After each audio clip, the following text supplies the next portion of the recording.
नाशिक ग्रामीण विशेष पथक पोलिसांना मिळालेल्या गुप्त माहितीच्या आधारे गुजरात राज्यातून दीव दमन निर्मित महाराष्ट्र राज्यात विक्रीस आणि वाहतुकीस बंदी असलेले मद्य गुजरातकडून नाशिककडे आयशर वाहनाने येत असल्याची खात्रीलायक खबर मिळाल्याने नाशिक पोलीस अधीक्षक बाळासाहेब पाटील यांच्या आदेशानुसार पोलीस निरीक्षक रवींद्र मगर यांच्या मार्गदर्शनात पथक क्रमांक 4चे पोलीस निरीक्षक प्रकाश चौहानगे, किरण आहेर, कैलास बागुल, श्रीराम वारुंगसे आदींसह पथकाने दिनांक 11 डिसेंबर रोजी पेठ कोटंबी घाटात सापळा लावून दुपारी 3 वाजेच्या सुमारास गुजरातकडून नाशिककडे जाणारा आयशर क्रमांक MH04 LE 6974 या संशयित वाहनाची कोटंबी घाटात तपासणी करता वाहन चालकांनी उडवाउडवीची उत्तरे दिली।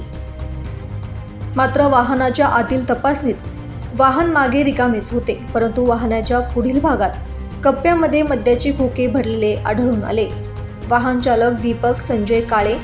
वय 25 वर्ष, राहणार बोधेगाव, तालुका दारव्हा, जिल्हा यवतमाळ यास पोलिसांनी ताब्यात घेतले आहे। यात विदेशी दारू दमन निर्मित विस्की मॅकडॉल नंबर 1 35,940 रुपये,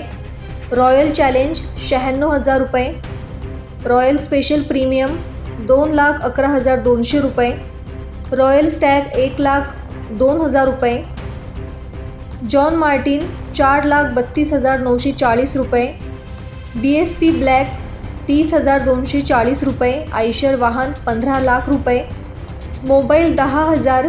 रुपये किमतीचा असा 28,55,440 रुपयांचा मुद्देमाल पेठ पोलीस ठाण्यात जप्त करण्यात आला आहे। ब्युरो रिपोर्ट, दैनिक भ्रमर, नाशिक।